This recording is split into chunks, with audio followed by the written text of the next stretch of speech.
नमस्कार, आप देख रहे हैं स्पोर्ट्स वीके। मैं हूं आपके साथ योगेश मिश्रा। हार्दिक पांड्या को लेकर के लगातार सवाल थे। उसके बाद हार्दिक ट्रेड करके मुंबई इंडियंस में आए। उसके बाद से मुंबई इंडियंस कप्तान को लेकर के सवाल था। लेकिन कल जिस तरीके से सोशल मीडिया पर एमआई ने एक अपना वक्तव्य दिया और उसमें कहा कि अगले सीजन में यानी कि हार्दिक पांड्या को बतौर कप्तान नियुक्त किया गया है, तो अब सवाल उठने लगा है कि फिर हार्दिक के बाद यानी कि हार्दिक जब कप्तान होंगे तो रोहित शर्मा का क्या होगा। बिल्कुल ये सवाल अब आने लगे हैं, लेकिन इसकी जो रूपरेखा है, जो कहानी है, वो वर्ल्ड कप के दौरान ही तय हो गई थी।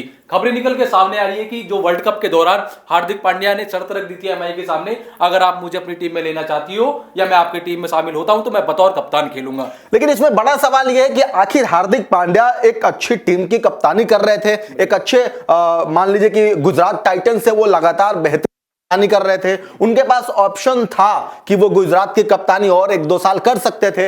ऐसी परिस्थिति में आखिर मुंबई को क्या ऐसा दिमाग में आया कि वो रोहित को छोड़ करके हार्दिक की तरफ मूव करना शुरू कर दिया। बिल्कुल, देखिए आप जो पिछले 2 सीजन गए मुंबई इंडियंस के, वो काफी खराब गए। दोनों ही सीजन में मुंबई आप प्ले ऑफ के लिए क्वालिफाई नहीं कर पाई, यानी सेमीफाइनल तक भी नहीं पहुंच पाई। तो कहीं ना कहीं मुंबई इंडियंस जो टीम के मैनेजमेंट थी वो बदलाव पे विचार कर रही थी, और बदलाव वो ऐसा चाहती थी कि जो रोहित शर्मा को टक्कर दे या उनसे बेहतर खिलाड़ी हो।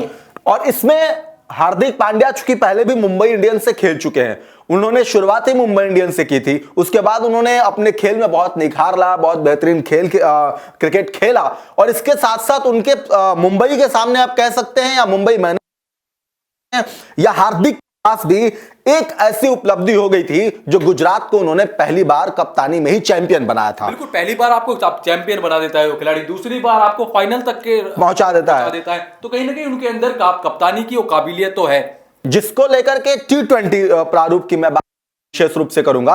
T20 के प्रारूप में हार्दिक पांड्या माने जाने खिलाड़ियों में आते हैं। वो अपने कप्तानी को लेकर के हो, क्योंकि जिस भी गुजरात के प्लेयर से अगर आप पूछेंगे तो कहेगा कि नहीं, स्वाभाविक रूप से स्वभाव से वो ड्रेसिंग रूम हो या बाहर हो, हार्दिक काफी सरल दिखते हैं। लेकिन इसमें पहला सवाल फिर से यही है कि आखिर जब लगा मुंबई को कि उसे चेंज करना है, कप्तान लेके आना है, तो क्या 1-2 साल विचार अभी किया जा सकता था रोहित शर्मा पे। लेकिन आप देखा भी होगा, सीएसके ने जब रविंद्र जडेजा को कप्तान बनाया था, उसके बावजूद उन्होंने बिल्कुल महेंद्र सिंह धोनी है, उनको कोई साइडलाइन नहीं कर सकता।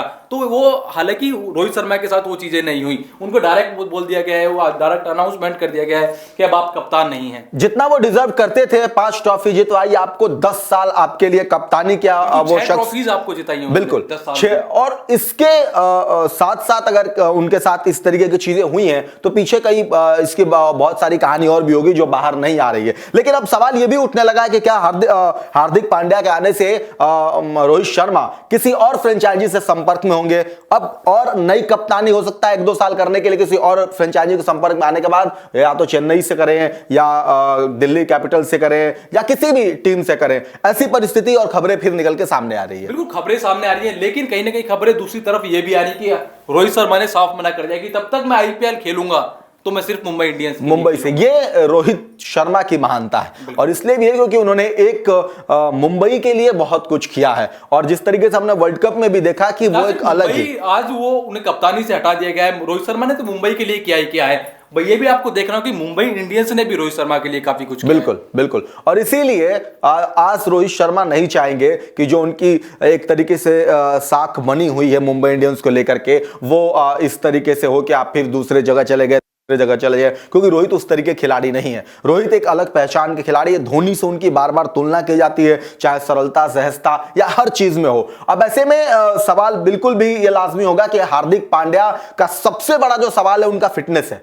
फिटनेस इसलिए कि क्या वो फिट रहेंगे पूरे आईपीएल में, अगर कप्तानी कर पाएंगे पूरे सेशन में, पूरे सीजन में वो कप्तानी कर पाएंगे, नहीं कर पाएंगे। आपकी फिटनेस तो उनके लिए एक बड़ी समस्या होगी। दूसरी बड़ी उनको जो टैकल करनी होगी समस्या, वो होगी खिलाड़ियों के साथ तालमेल बिठाना। क्योंकि तब आप मुंबई इंडियंस में जब वो खेल के गए थे तो वो कप्तान नहीं थे, वो ऐसा खिलाड़ी खेलते थे। अब आपको रोहित शर्मा के साथ साथ सूर्य कुमार यादव भी आपके साथ उस टीम में होंगे।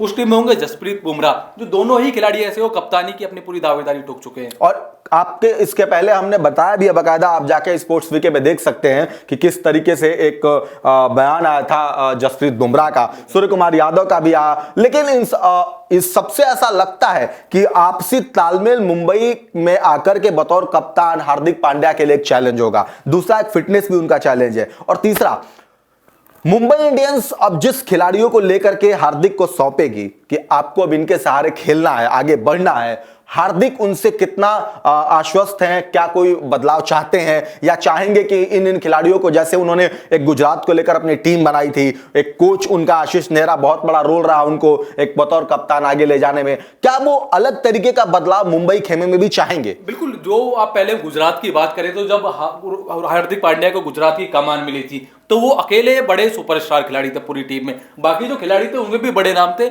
लेकिन हार्दिक पांड्या से बड़ा कोई नाम नहीं था। लेकिन जब आप मुंबई इंडियंस में आते हैं तो आपको हर खिलाड़ी सुपरस्टार मिलता है, तो उनके साथ तालमेल बैठाना, उनसे अपनी बातें मनवाना एज अ कप्तान बड़ा मुश्किल होने वाला है, बड़ा मुश्किल है। और इन सब में लास्ट और अंतिम बात यह है कि इसलिए मुंबई ने रोहित शर्मा को बदलाव की स्थिति में लाके खड़ा कर दिया और नए कप्तान की खोज कर दी, क्योंकि आप सचिन तेंदुलकर, हरभजन सिंह, रिकी पॉन्टिंग, इन सभी नामों की अगर लिस्ट उठाएंगे रोहित शर्मा, तो इन सबको एक समय रहते हुए कप्तानी सौंपी गई थी, एक वक्त रहते हुए सौंपा गया था। जो मुंबई इंडियंस करती आई है उसी वसूलों पर इन्होंने रोहित शर्मा के साथ भी चला और कहा कि अब वक्त आ गया है कप्तान को बदल के नए कप्तान को जिम्मेदारी देने की, जिससे वो कप्तान समय रहते ढल जाए, अपने आप को पूरा तैयार कर ले और फिर मुंबई 5 से आगे की तरफ चैंपियन बनने की उसकी जो कह सकते हैं कतारें जो लगी हुई है ट्रॉफी की, वो बढ़ता हुआ दिखे। बिल्कुल, लेकिन मुंबई इंडियंस ने जल्दबाजी भी कहे या जो भी उन्होंने सोच समझ के डिसीजन लिया है, ये उन्हें बैकफायर भी कर सकता है। बिल्कुल उनको आप पिछले 2-3 दिन में देखा भी है, जो उनके जो सोशल मीडिया फॉलोअर्स हैं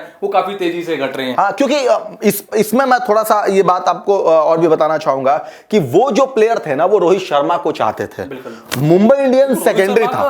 विराट कोहली के बाद, अगर विराट कोहली के बाद क्या कहें, उस लेवल का अगर किसी का फैन बेस है, आप महेंद्र सिंह धोनी की बात करें या विराट कोहली, दोनों खिलाड़ी, इनके बड़ा तगड़ा फैन बेस है और उतना ही रोहित शर्मा का भी है। और इसका उदाहरण तौर पे आप देख लीजिए, महेंद्र सिंह धोनी चेन्नई के या किसी मैदान पे अगर जब खेलते हैं तो जो आप दर्शकों से पीला कलर से रंगा हुआ देखते हैं, वो चेन्नई के लिए नहीं होता, दरअसल वो महेंद्र सिंह धोनी के लिए होता है, क्योंकि वो धोनी के फैंस है। और धोनी अगर चेन्नई की कप्तानी करते हैं तो सिर्फ चेन्नई के लोग नहीं, देश के अलग अलग हिस्से के लोग महेंद्र सिंह धोनी को चाहते हैं और इसलिए वो देखने के लिए आते हैं। वही रोहित शर्मा के साथ है, वही विराट कोहली के साथ है। ये एक ऐसे खिलाड़ी हैं जिन्होंने अपना वजूद बना लिया है पहले से, और इसीलिए किसी भी फ्रेंचाइजी के साथ वो जुड़ेंगे तो उनको देखने और चाहने वालों की लंबी कतार है। और इसी वजह से कितने लोगों ने पेज को अनफॉलो कर दिया। और फिलहाल की स्थिति में यही है कि रोहित का आगे का विकल्प क्या होगा, ये रोहित को स्वयं डिसीजन लेना है, क्योंकि अब मुंबई ने तो उनके जगह पे एक कप्तान नियुक्त कर दिया है जो आगे की तरफ मुंबई को लेके जाएगा। फिलहाल स्पोर्ट्स वीके में इतना ही।